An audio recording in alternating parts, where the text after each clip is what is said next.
They say when you lose your mind, you lose yourself. But what they never tell you is that sometimes losing your mind is the only way you finally see clearly. And I want you to listen to me now, because what I am about to tell you changed everything. I thought I knew about my own family, about my own life, about who I could trust when the world around me started slipping away like sand through my fingers. You know that feeling when you walk into a room and forget why you went there, and you stand there like a fool trying to piece together the reason you needed to be in that space in the first place. Now imagine that feeling, but it is every room, every moment, every face that looks at you with that mixture of pity and impatience that says, "Oh, there she goes again," lost in her own mind, unable to keep up with the simplest conversation. That is where I live now, in this fog that rolls in and out, without warning, without mercy. And some days I remember everything with such crystal clarity it hurts like looking directly at the sun. And other days I cannot remember if I ate breakfast, or if the woman in the mirror is really me, or just someone who looks like I used to look before this disease started carving pieces out of my brain. I want you to really understand what this feels like, because unless you have lived it, unless you have woken up in your own bedroom and not recognized it, have looked at your own hands and wondered whose they are, have called your son by your late husband's name, and seen the hurt flash across his face before he corrects you gently, for the 100th time, you cannot truly know the terror of it. The fog is not gentle. It does not creep in slowly, giving you time to adjust. It slams down like a door, and suddenly you are on the other side of it, and everyone else is over there in the clear, and you are alone in the gray, and you are reaching out trying to find something solid, something real to hold on to, but your fingers close on nothing but air. My name is Margaret, and I am 78 years old, and I have Alzheimer's disease. And for the longest time, I thought that meant I was helpless, that I had to accept whatever my family decided for me, because surely they knew better. Surely they had my best interests at heart. I trusted them completely the way a child trusts that the ground will be there when they take their next step. I gave them everything. Everything I had worked for, everything I had saved, everything I had planned to leave behind as my legacy. My son Michael has power of attorney, and I signed those papers 3 years ago when the diagnosis first came, when I still had enough clarity to understand what it meant when the doctors used words like progressive and degenerative and irreversible, and those words hung in the air like a death sentence, only slower, only crueler, because with death at least there is an ending, but with this, there is just a long, slow fade into nothing.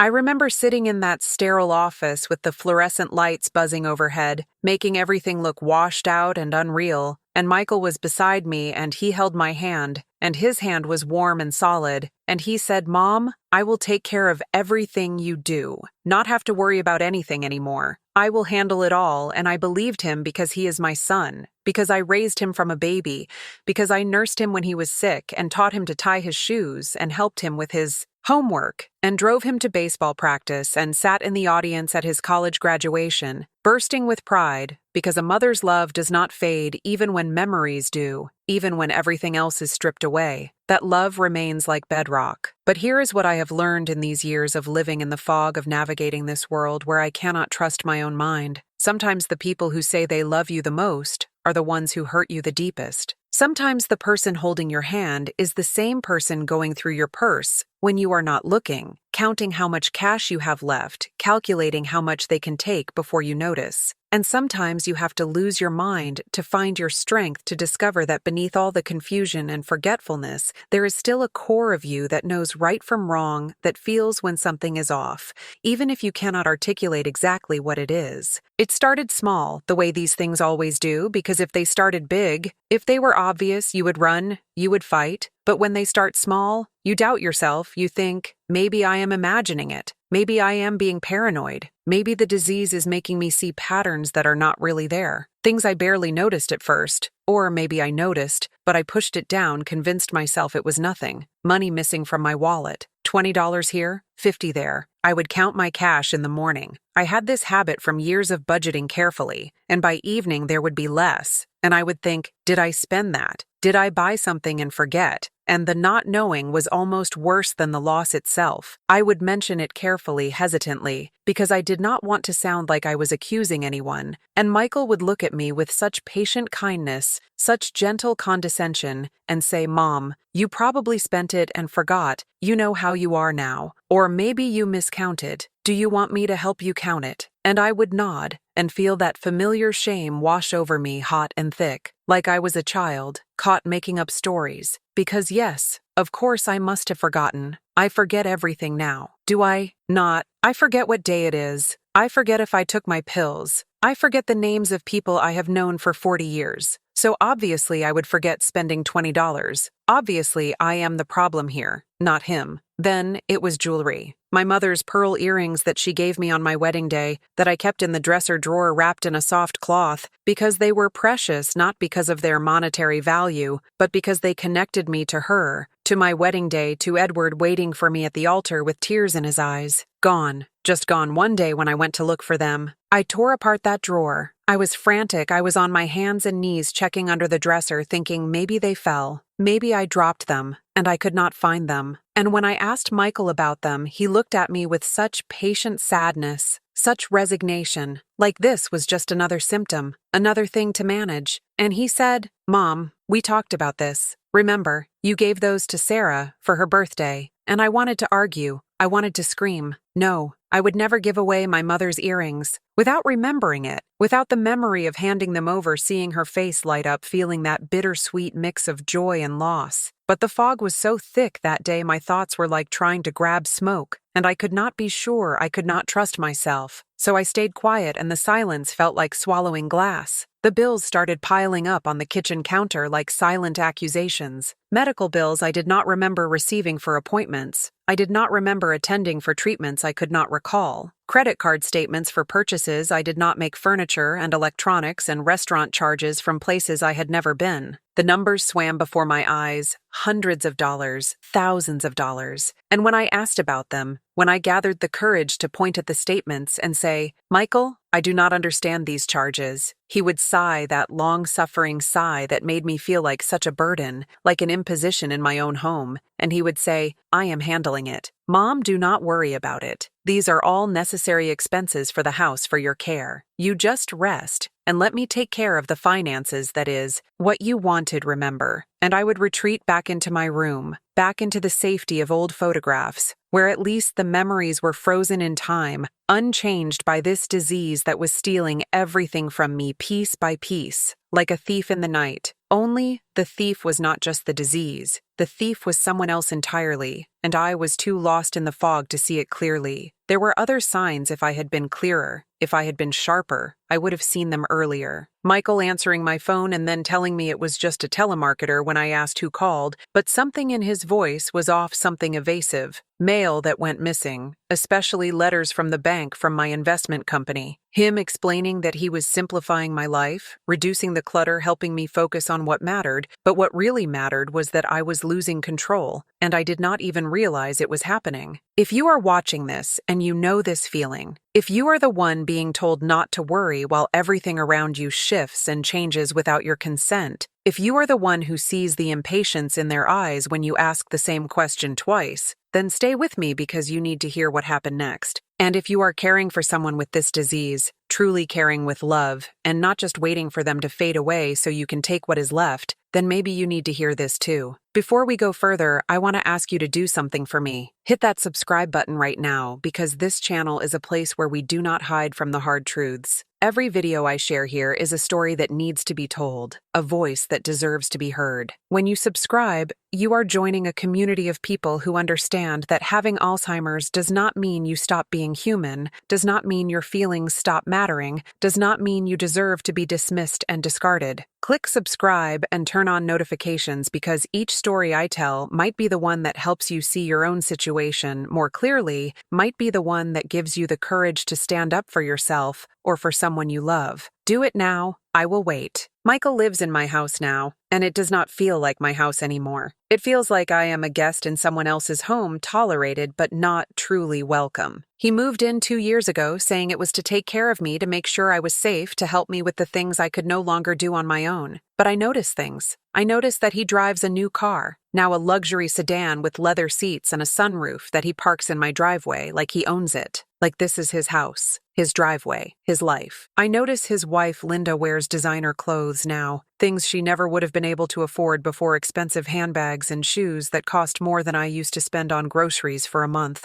I notice they take vacations to exotic places, beach resorts and ski trips and European tours, and they post pictures on social media while I sit here in this house that used to be mine, watching it slowly become theirs, watching my life being erased and replaced with their preferences, their style, their future. They are redecorating, and they call it helping me, but I know better. Changing things. Moving furniture that Edward and I picked out together, pieces we saved for pieces that meant something. My favorite armchair that I used to sit in to read that had molded to my body over 40 years. Gone. Replaced with something modern, something sleek, something that looks nice but does not feel like home. And when I protest when I say I liked it the way it was, I miss my chair. Michael smiles that smile that does not reach his eyes, that smile that says, I am humoring an old confused woman, and he says, we are just making it easier for you. Mom, fewer things to trip over, everything at the right height, and I am supposed to be grateful. I am supposed to thank him for erasing my life, for turning my home into a showroom, for turning my sanctuary into their investment property. Last month, they told me I could not drive anymore. Michael took my keys. He said it was for my safety, that I might hurt someone, that the doctor recommended it. But I never heard the doctor say that. I asked to speak to my doctor myself, and Michael said, we already discussed this. Mom, you just do not remember. And maybe he is right. Maybe I do not remember. But something inside me, something that the disease has not touched yet, was screaming that this was wrong, that I was being trapped, that the walls were closing in. I started writing things down, and this is important, so listen carefully. In a little notebook I keep hidden under my mattress, a simple spiral-bound notebook with a blue cover that I bought at the drugstore on one of my clear days. Dates, times, conversations that seemed important, things that seemed off that made that instinct deep in my gut whisper, something is wrong here. I would read it every morning when I first woke up, when my mind was usually clearest, to remind myself what was real, what actually happened, because I could not trust my memory anymore. I could not trust what Michael told me happened, but I could trust my own handwriting. I could trust the ink on paper that did not change, that did not gaslight me into thinking I was imagining things. I wrote down every time money went missing with the date and the amount and where I had last seen it. Every time Michael made a purchase on my credit card, and I would copy down the charge from the statement before he took the statement away to file it somewhere I could never find it.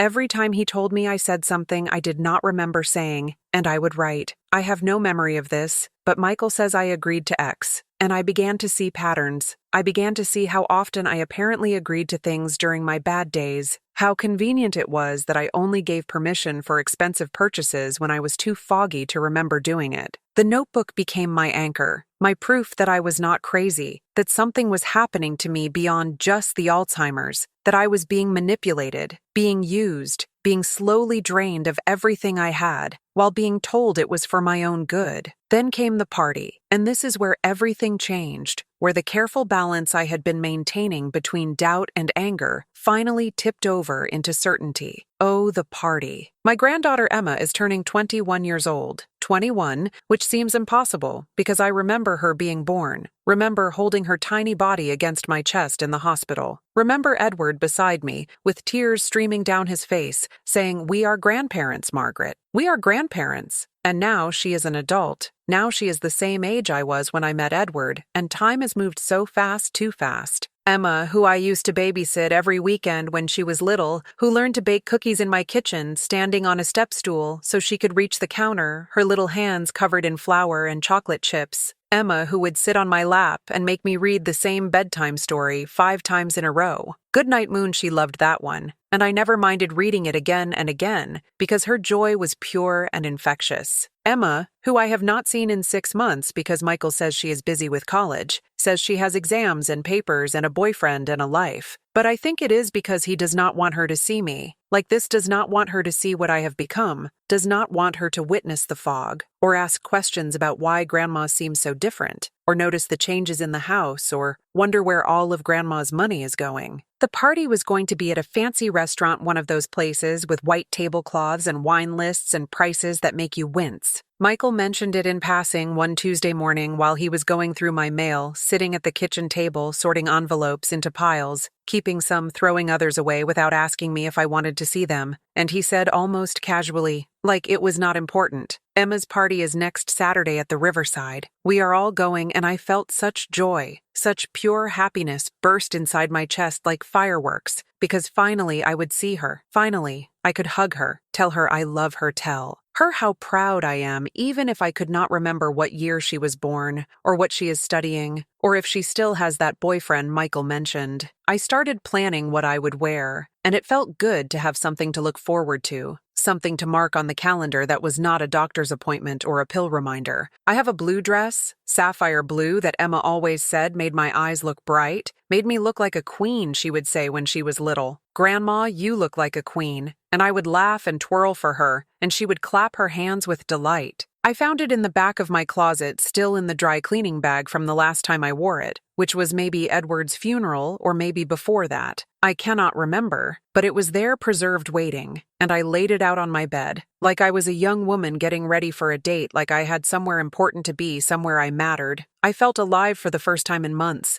I felt like I had something to look forward to, something beyond these four walls, and the endless fog that wraps around my brain and squeezes until I cannot remember my own daughter's name, or what year Edward died, or if I already took my pills this morning. I even started practicing conversations in my mind, what I would say to Emma, how I would ask about school, about her life, about her dreams. I was terrified I would forget her name in the middle of talking to her. I had done that before, called her by her mother's name, called her Sarah, and seeing the flash of hurt in her eyes before she gently corrected me, and I could not bear to do that at her birthday party. So I practiced. I stood in front of the mirror and said, "Emma, Emma, Emma," over and over until it felt solid, until it felt like something I could hold on to. I wrote it on a note card and slipped it into my purse so if I forgot I could check and remind myself, "This is Emma, this is your granddaughter. This is the little girl who used to make you read Goodnight Moon 5 times in a row." Friday night, Michael came into my room and I was sitting at my vanity, the one Edward bought me for our 10th anniversary solid oak, with a trifold mirror so you could see yourself from all angles. And I was trying to remember how I used to do my makeup back when I cared about such things, back when I went to parties and social events and had a life beyond these walls. I had my old makeup bag out, tubes of lipstick that were probably dried out now, compacts of powder that had cracked and crumbled, but I was trying. I was determined to look nice for Emma to look like the grandmother she remembered, not this ghost I had become. Michael stood in the doorway with his arms crossed, and I could see him in the mirror watching me, and there was something in his expression, something cold, something calculating, and that is when he said it. Those words that will echo in my mind until the day I die, clear as a bell, cutting through all the fog like a knife. "Mom, we all agreed you are too sick for the party. It would be better if you stayed home. We do not want you to get confused and embarrass Emma in front of her friends." I stared at him, at this man I gave birth to, at this person who came from my body, who I fed and clothed and loved with everything I had. I stared at him in the mirror, and our eyes met, and I saw nothing there. No compassion, no regret, just a kind of cold practicality, like he was telling me I could not come to a business meeting because I did not have the right credentials. I turned around slowly, my hands shaking my whole body, starting to tremble with something I could not name yet, something building in my chest like a storm. I said, "What do you mean we all agreed? Who is we?" And he said, "The family, Mom. We talked about it, Linda and I and Sarah and Emma, and everyone thinks it is for the best, for you to stay home where you are comfortable, where you cannot get upset or confused, and you agreed. Remember, you said you understood, and I said no, I did not agree. I do not remember that I want to go. I need to see Emma. It is her 21st birthday." And his face hardened like concrete setting, his jaw tightening, his eyes going flat and dead. And he said, "You are not going, Mom. That is final. You will stay here with the nurse we hired for the evening, and we will bring you back some cake, maybe some pictures, if you are lucky. Some cake, if I am lucky." That is what he said. Like I was a child being placated, like I was a pet being left behind while the family goes on vacation. I looked down at my hands, at the liver spots and the thin skin and the veins standing out blue and prominent, and I thought these hands changed his diapers. These hands held him when he had nightmares. These hands worked 2 jobs to pay for his college, and now he is telling me I cannot go to my own granddaughter's party because I might embarrass them, might be an inconvenience. might remind everyone that I am sick, that I am fading, that soon I will be gone, and they can have everything I have left, without me being there to see them spending it. Something broke inside me in that moment, and I need you to understand, this was not just sadness or disappointment. This was something primal, something fundamental. Not my mind. My mind was already broken, already fractured like a mirror that had been dropped on concrete, but something else. Some last thread of compliance, of trying to be the good patient, the uncomplaining mother, the woman who does not make waves, who accepts what she is told, who trusts that everyone knows better than she does. It snapped clean through like a bone breaking, and what was left was rage. Pure burning rage that started in my stomach and spread through my whole body like wildfire. Rage at being dismissed, at being decided for, at being erased from my own granddaughter's life, because I might embarrass them, because my disease might make their fancy party awkward, because they would rather I just disappear quietly into the fog and stop being an inconvenience. I did not argue, and this is where I surprised him, surprised myself. I did not cry, though I wanted to. I could feel the tears burning behind my eyes, hot and acidic. I did not beg, though every instinct screamed at me to plead with him, to ask him how he could do this to me. Instead, I smiled, and even through the fog, even through the Alzheimer's, some part of me was still sharp enough to know that showing weakness now would only confirm everything he thought about me, would only prove I was too emotional, too unstable, too sick to be taken seriously. I said, "Okay, Michael, you are probably right. I should stay home where I am comfortable," and I saw the relief wash over his face like a wave because he thought it would be harder, thought I would make a scene, thought I would force him to argue or justify or explain. He thought he knew me, thought he could predict how I would react. He thought wrong. He left my room, and I sat there at my vanity looking at myself in the mirror, really looking at myself for the first time in years, and for a moment the fog cleared completely, like clouds parting to reveal the sun, and I saw myself clearly, not the confused old woman they wanted me to be, not the burden, not the embarrassment, but Margaret, still here, still fighting, still capable of making decisions about my own life, even if I could not remember what I had for breakfast, even if I called people by the wrong names, even if half the time I did not know what year it was. I was still me somewhere deep inside, and that me was furious. That night, I could not sleep.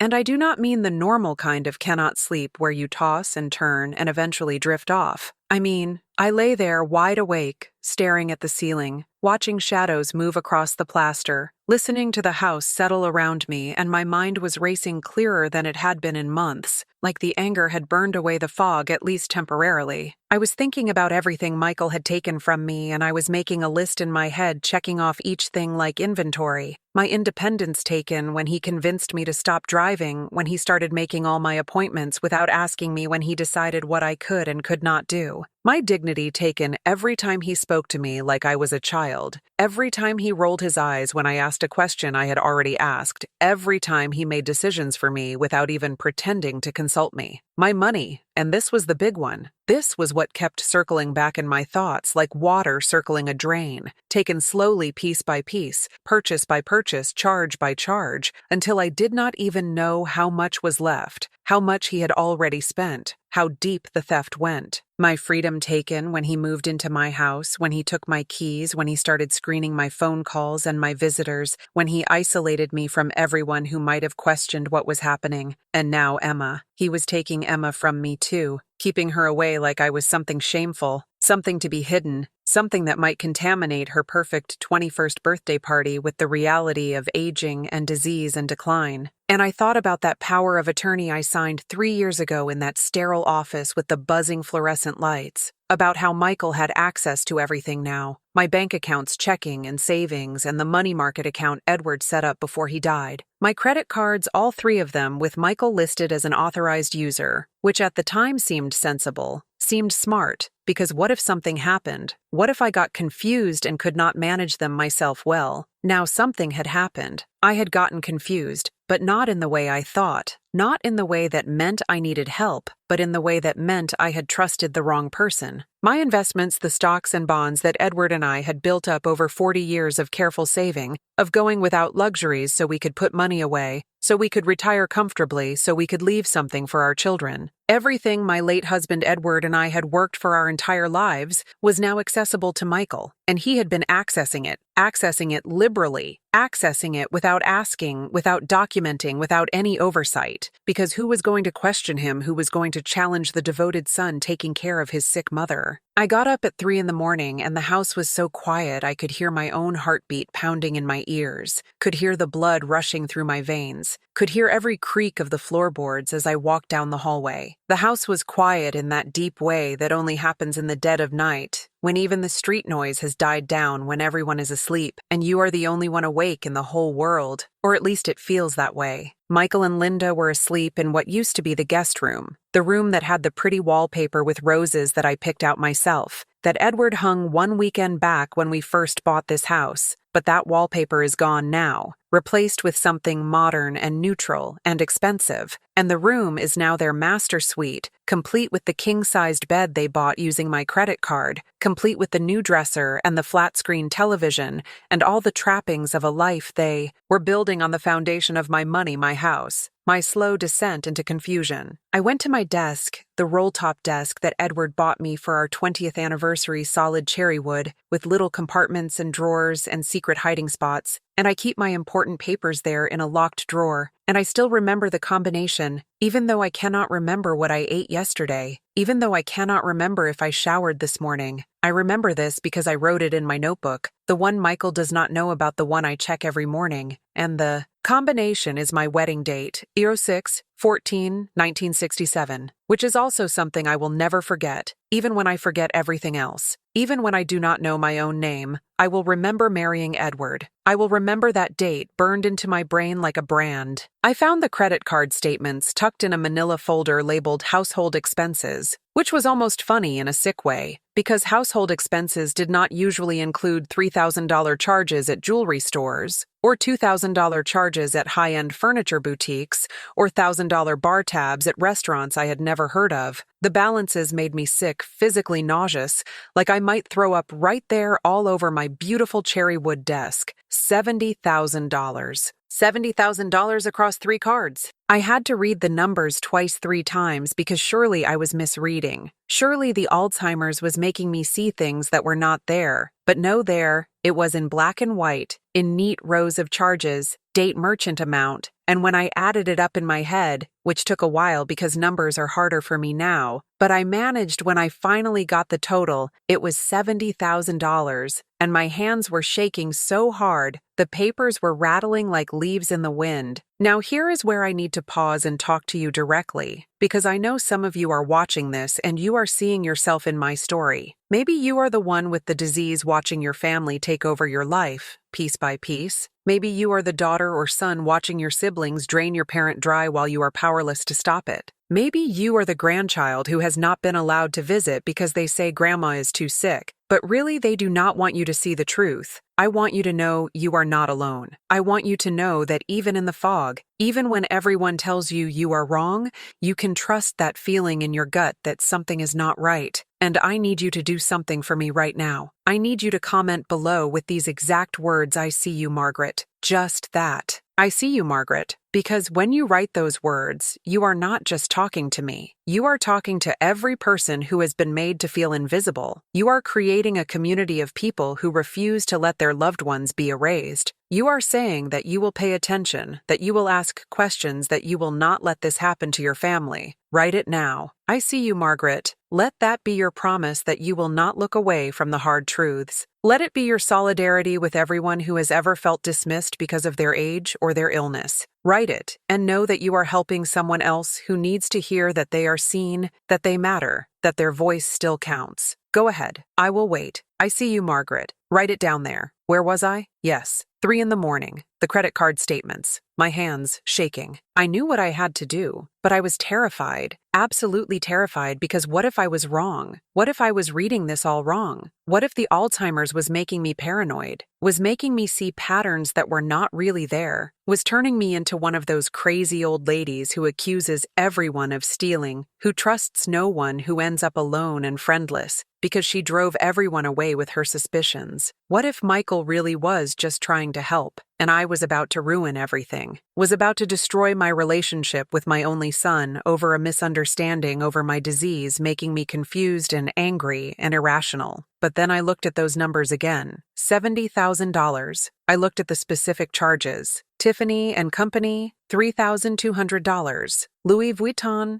$2,800. The Ritz-Carlton, 5 nights, $4,000. These were not household expenses. These were not things I needed. These were not things I had approved, at least not that I could remember. And yes, I could not remember. A lot of things could not remember what I ate for breakfast, or if today was Tuesday or Thursday, but I think I would remember approving thousands of dollars in luxury purchases. I think that would stick even through the fog. And I just knew the way you know when someone is lying to you, the way you know when something is wrong, even if you cannot articulate exactly what it is. I called the credit card companies, and my heart was pounding so hard I thought it might burst right out of my chest. I had the phone in one hand and the statements in the other, and my hands were shaking so badly I had to dial twice because I hit the wrong numbers the first time. All three of them, one call after another. American Express first, then Visa, then MasterCard. I had the account numbers written down. I had my Social Security number memorized, even though I could not remember my granddaughter's birthday, even though I could not remember what year it was. I could remember my Social Security number because I had said it so many times over the years, had written it on so many forms, had given it to so many doctors and bankers and government officials that it was etched into my brain like a fossil. I had enough clarity at 3 a.m. that I could answer their security questions. Mother's maiden name, place of birth, first pet's name, and I felt a little surge of triumph each time I got one right. Each time I proved I was still competent enough to manage my own accounts, still sharp enough to know what I was doing, even if Michael thought I was too far gone to notice what he had been taking. And I did something I never thought I would do, something that felt both terrifying and empowering at the same time. I reported the cards as stolen. I told them someone had unauthorized access to my accounts. Someone had been making charges without my permission.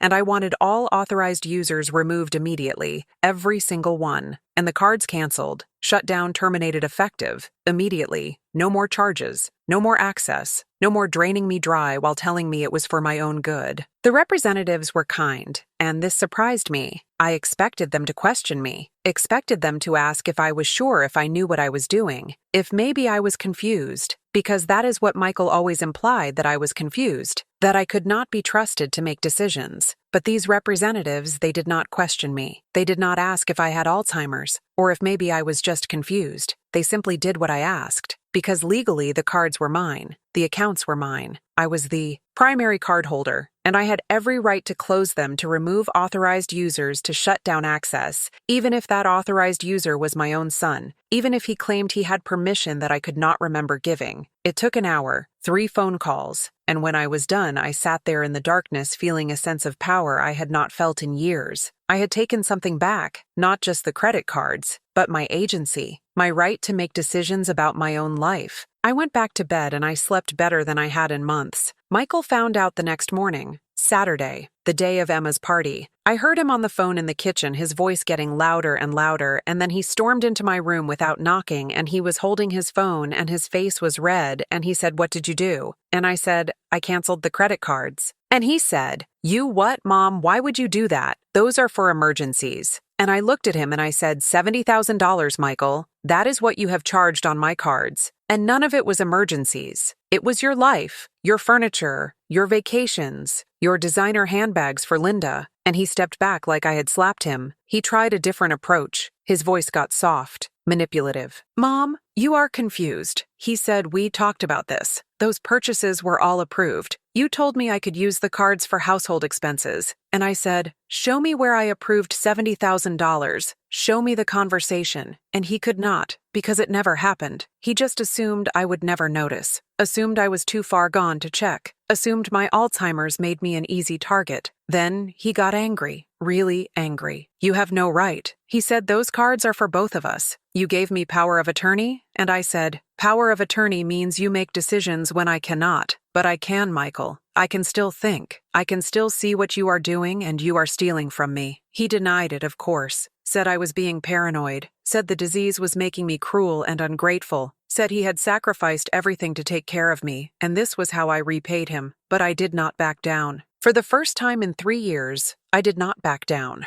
Linda came in then. She was dressed for the party in a designer dress I recognized from one of the credit card statements. She put her hand on Michael's arm and said, "Honey, maybe we should call Dr. Patterson. Maybe Margaret needs her medication adjusted." And I laughed. I actually laughed because it was so transparent. They were going to have me declared incompetent. They were going to say I was having delusions. They were going to take away the last shred of control I had managed to claw back. But I was ready. I had my notebook. I had printed out the credit card statements before I called the companies. I had documentation. And I had something else too. Something I had not told anyone. 3 weeks ago, during one of my clear days, I had called a lawyer. Not the family lawyer. A different one. One who specializes in elder law. I told her everything. About the missing money. About the jewelry. About feeling trapped in my own home. She listened. She did not dismiss me. She did not say I was confused. She said, "Mrs. Johnson, it sounds like you might be experiencing financial elder abuse and I can help you." I had been meeting with her once a week. Michael thought I was going to a new doctor's appointment. The lawyer helped me understand my rights. She explained that having Alzheimer's does not mean I lose all legal capacity,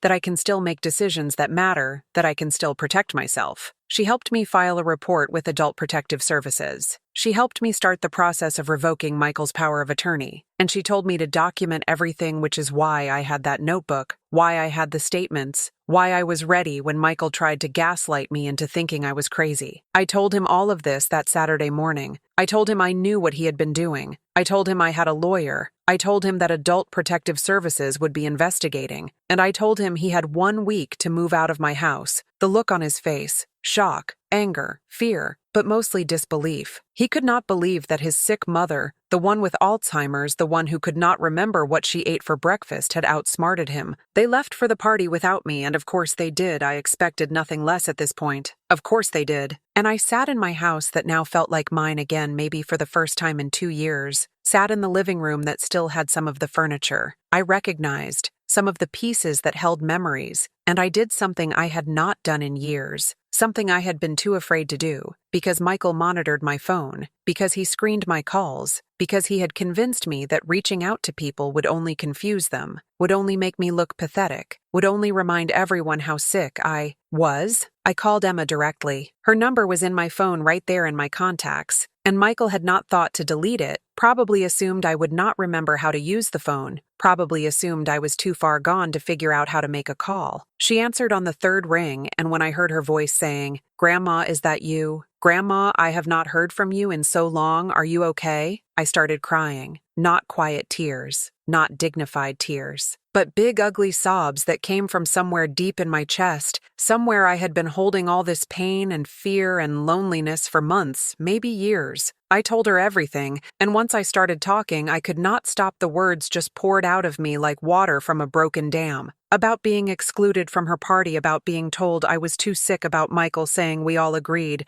when I never agreed to anything, about how I had not seen her in 6 months, about how I missed her, how I thought about her every day, how I had been practicing saying her name so I would not forget it at the party I was not allowed to attend, about the credit cards and the $70,000 and the jewelry that went missing and the money disappearing from my wallet and the feeling of being trapped in my own home with people who smiled at me while they picked my pockets, about the notebook I kept under my mattress and the lawyer I had been seeing in secret, and how I had canceled the credit cards at 3 in the morning because I finally had enough, because I finally found my spine again. And do you know what she said? She said, "Grandma, I have been trying to visit you for months. Dad keeps telling me you are too sick to see anyone, that it would upset you, but I knew something was wrong." She left her own birthday party. She drove straight to my house, and when she walked through that door and hugged me, I felt like I could breathe again. Emma helped me change the locks that weekend. She moved in temporarily to make sure I was safe. She contacted the rest of the family, the aunts and uncles and cousins Michael had been keeping away with lies about how sick I was. They were horrified. They had no idea. Michael had isolated me so completely that no one knew what was happening behind closed doors.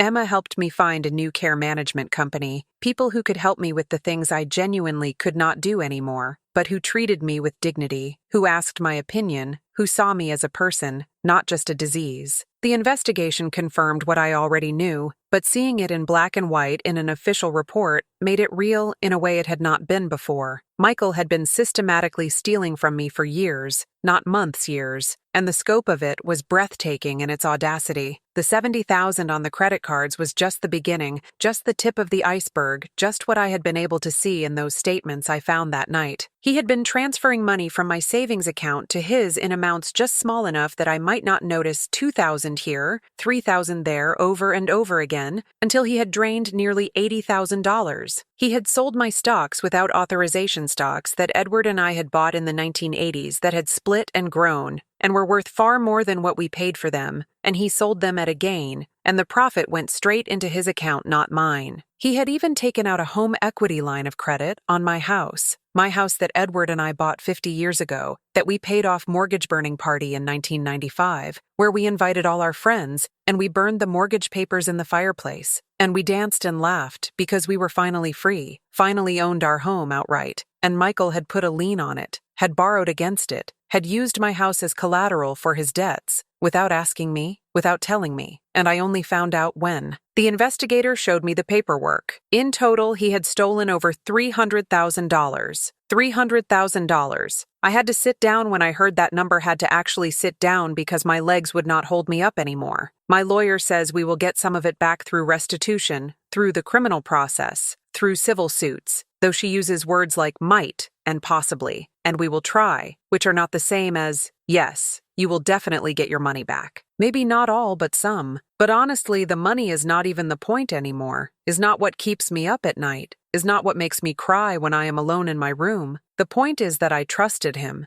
and he betrayed that trust in the worst possible way. He saw my Alzheimer's not as a tragedy, not as something to help me navigate, but as an opportunity to enrich himself, to take what he wanted, to push me aside. And he almost got away with it because who believes the old woman with Alzheimer's, who believes that she can still think, still reason, still fight back? But here is what I learned. Here is what I need you to understand, if you take nothing else from my story. Having Alzheimer's does not make you worthless. It does not make you stupid. It does not mean you lose all your rights or your ability to know when something is wrong. Yes, there are things I cannot do anymore. Yes, there are days when the fog is so thick I do not know where I am. But there are also moments of such clarity, such perfect understanding, and in those moments I am still me. I am still Margaret. I still matter. And if you are caring for someone with this disease, you need to understand something too. They can still feel. They can still sense when you are impatient or dishonest. They can still love you,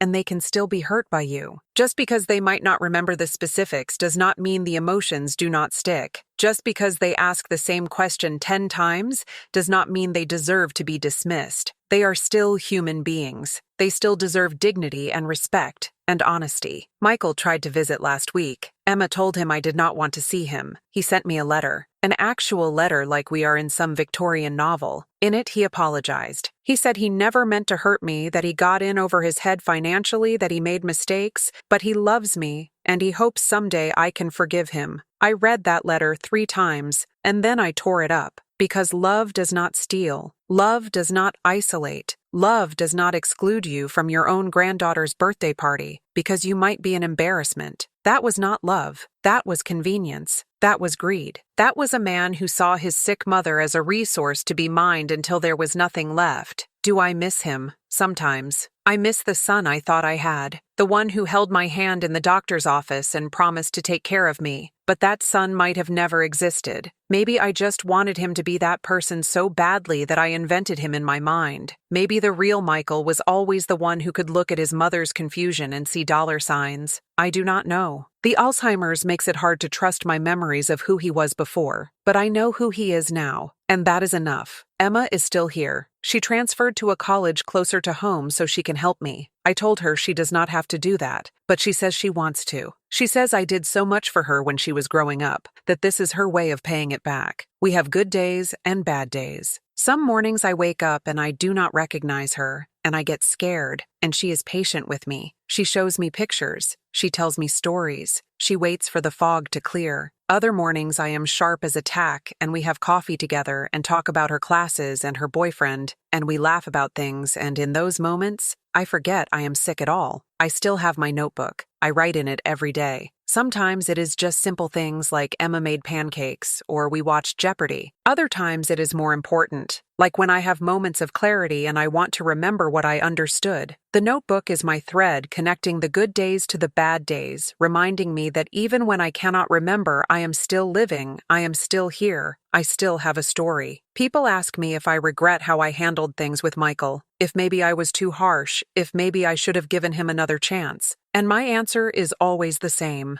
I regret trusting him for as long as I did. I regret not listening to my instincts sooner. I regret all the months I spent feeling like a burden in my own home. But I do not regret standing up for myself. I do not regret taking back control. I do not regret protecting what is left of my life and my dignity. Even if he had been struggling financially, even if he had just asked me for help instead of stealing, I might have said yes. But he did not ask. He just took. And that is what I cannot forgive. Now, before I tell you what happened that changed everything, before I tell you the part of the story that will make you see all of this differently, I want to ask you something. If this story resonated with you, if you see yourself or someone you love in what I have shared, please subscribe to this channel. Click that button right now, because this is not just entertainment. These are real stories about real struggles that too many people face in silence. When you subscribe, you are saying that these stories matter. You are saying that the elderly deserve to have their voices heard. You are joining a community that refuses to let people be taken advantage of just because they are vulnerable. Every week I share a new story, and every week someone tells me that it helped them see their own situation more clearly, or gave them the courage to ask the hard questions, or made them feel less alone. That could be you. That could be someone you share this with. Subscribe now. Turn on the notifications. Be part of this community. Do it for me. Do it for Margaret. Do it for every person who has ever been told they are too sick to matter. You are probably thinking you know how this story ends. Old woman with Alzheimer's exposes her thieving son and lives happily ever after with her devoted granddaughter. A nice, tidy ending. Justice served. But life is never that simple, is it? And this story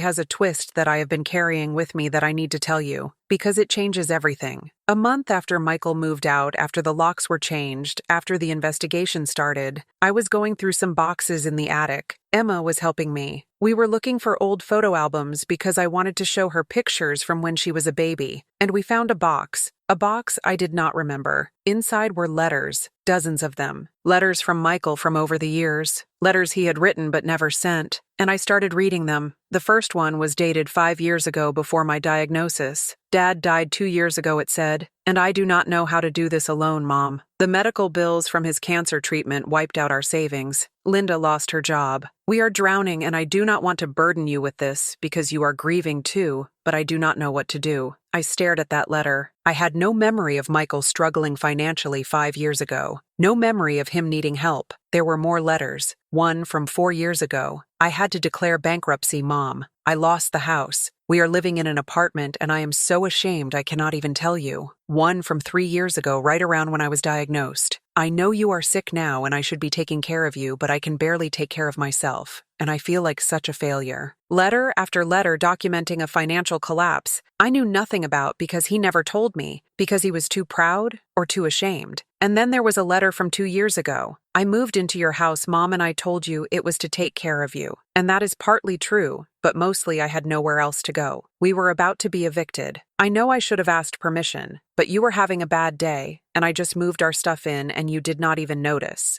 I am sorry. I am so sorry. I will pay you back somehow, I swear. I sat there on the attic floor covered in dust holding these letters, and my hands were shaking. Emma was reading them too, and she had tears in her eyes. Grandma, she said quietly, maybe he was not just stealing. Maybe he was desperate. And I wanted to say that desperation does not justify theft, but the words stuck in my throat because I was remembering something. Something from 6 years ago before the fog, before the diagnosis. Michael had come to me asking to borrow money, $20,000, and I had said no. I had said he was an adult. He needed to handle his own problems. I was not going to bail him out. I remembered that conversation with perfect clarity, one of the last clear memories I have from before everything started slipping away. I had been harsh. I had been cold, and he had left, and never asked me again. But what if he did ask again? And this haunts me. This keeps me up at night staring at the ceiling. What if during one of my bad days, during the thick fog days when I could barely remember my own name, he asked, and I said yes? What if I told him he could use my credit cards, told him to take what he needed, told him I would help him,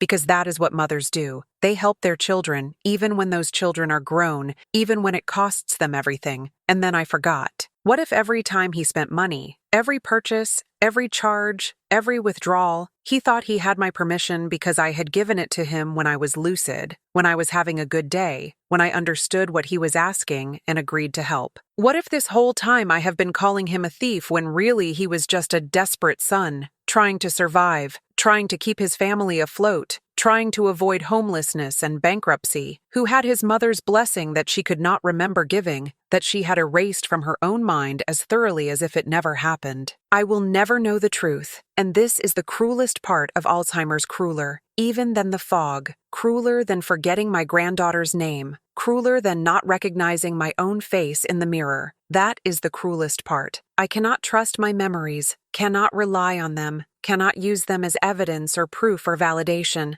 I cannot know if I am the victim here, or if I am the villain, or if maybe we are both victims of this disease that steals truth along with everything else. I cannot know if Michael betrayed me, or if I betrayed him by forgetting that I promised to help by offering aid and then accusing him of theft when he accepted it. The credit card statements are real. The numbers do not lie. $70,000 is $70,000, but his intent, his motivation, his understanding of whether he had permission, that is all lost in the fog with everything else that I cannot remember, with all the conversations I had, and forgot with all the promises I might have made, and erased from my own brain. Emma and I confronted him with the letters. He came over, reluctant, angry, defensive. But when we showed him what we found, he broke down. He cried like I have not seen him cry since he was a little boy. He said he did ask me for help 2 years ago. He said I told him yes, told him to use whatever he needed, told him family takes care of family. He said every purchase he made, he thought he had my permission. He said he never meant to hurt me, never meant to steal. He was just trying to keep his family afloat, and he thought I understood that. He said when I canceled the cards and accused him of theft, it broke his heart because he thought I was calling him a liar when really I just could not remember. But here is the thing.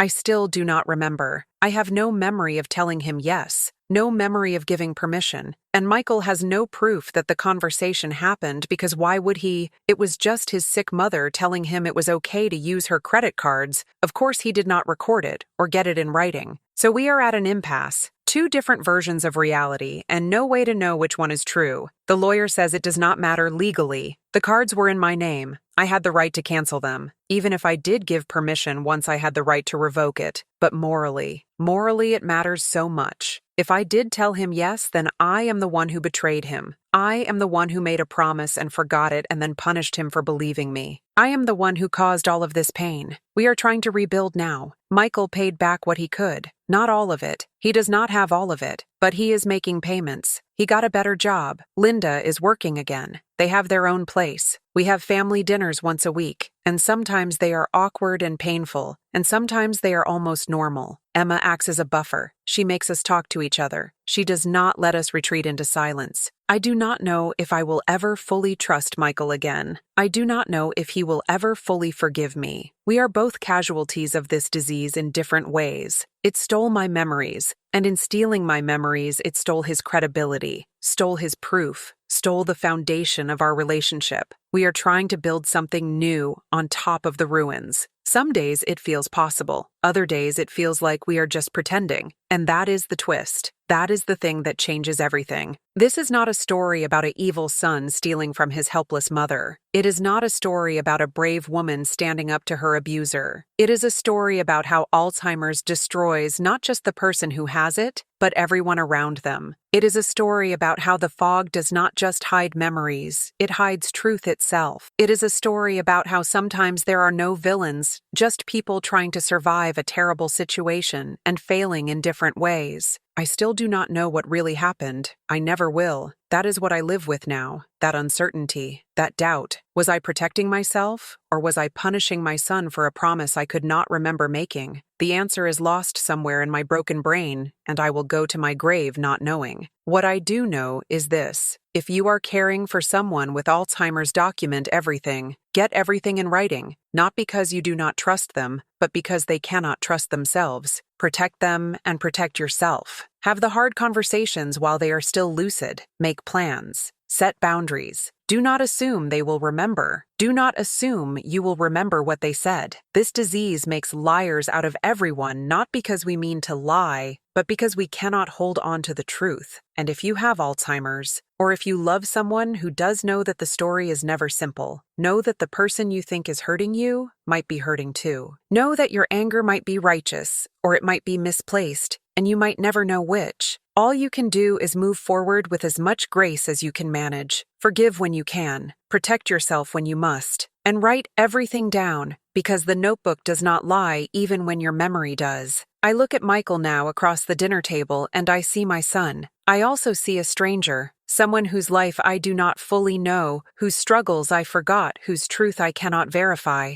And he looks at me and sees his mother. He also sees the disease that took her away, even though she is still sitting right there. We are both grieving. We are both angry. We are both trying. Maybe that is enough. Maybe that has to be enough. So, if you came here looking for a clear villain, you will not find one. If you came here looking for easy answers, I do not have them. What I have is this: a story about how Alzheimer's steals more than memories. It steals certainty. It steals truth. It steals the ability to know if you are right or wrong, if you are victim or perpetrator, if you should fight or surrender. And we all have to live in that uncertainty and make peace with never really knowing. And that might be the hardest part of all. Thank you for listening to my story. Thank you for seeing me, for hearing me, for not turning away from the complicated, messy reality of this disease. If this helped you in any way, if it made you think differently about someone in your own life, if it reminded you to be patient or to ask questions or to write things down, then it was worth telling. Leave a comment. Tell me your story. Tell me if you have lived this uncertainty. We are all in this together, trying to navigate the fog, and sometimes just knowing we are not alone makes it a little easier to bear. Subscribe if you have not already. Share this with someone who needs to hear it. And remember that even in the fog, even in the doubt, even when everything is uncertain, you are still here. You still matter. Your voice still counts. I see you, and I hope you see me too.